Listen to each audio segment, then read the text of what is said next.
সুপ্রভাত বন্ধুরা, আজ রবিবারের বাজার চলে এসেছি আরেকটা রান্না নিয়ে। মূলো দিয়ে শোল মাছ, মূলো আর আলু দিয়ে শোল মাছ। তো অনেক দিন ধরেই করবো ভাবছিলাম, তো ঠিক মতো সময় করে উঠতে পারছিলাম না। এসব রান্না করতে একটু সময়ের ব্যাপার থাকে।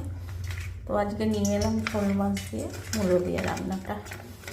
প্রথমে আমি নুন হলুদ দিয়ে একটু তেল দিয়ে শোল মাছগুলোকে ভেজে নেব, মাখিয়ে রেখে দিচ্ছি একটু। তেলটা আমার গরম হয়ে গেছে, এবার আমি এক এক করে মাছগুলো ভেজে নেব।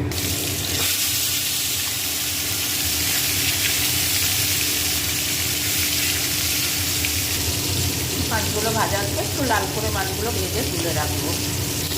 মাছগুলো লাল লাল করে ভাজা হয়ে গেছে, এবার আমি একটা একটা করে তুলে রাখবো। এবার আমি তেজপাতা, শুকনো লঙ্কা, একটু এলাচ, লবঙ্গ ফোড়ন দেব।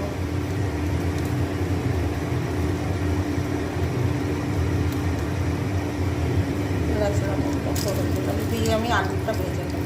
এই হচ্ছে নতুন আলু দিয়ে মূলো দিয়ে শোল মাছের ঝোল। এগুলোকে এবার আমি একটু লাল করে ভেজে নেব। ভাজাটা হোক, তাহলে ফিরে রাখছি। এখানে আমি একটা মশলা ভেজে রেখেছি, শুকনো লঙ্কা, ধনে, জিরে, গোলমরিচ, এলাচ, লবঙ্গ, দারচিনি। এই ভাজাটাই আজকে আমার মাছের ঝোলের মশলা।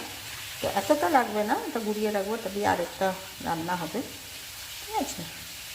আদা, কাঁচা লঙ্কা, আলু আর মূলোটা আমার ভাজা ভাজা হয়ে গেছে। এবারে আমি আন্দাজ মতো নুন দিয়ে দিলাম। এবারে দেবো হলুদ।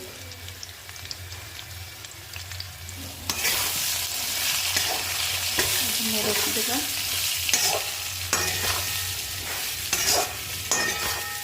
এবার আমি দিয়ে দেবো আদা, কাঁচা লঙ্কা, এই ভাজা মশলাটা একসাথে পিষে নিয়েছি, দিয়ে এই মশলাটা এবার দিয়ে দেবো।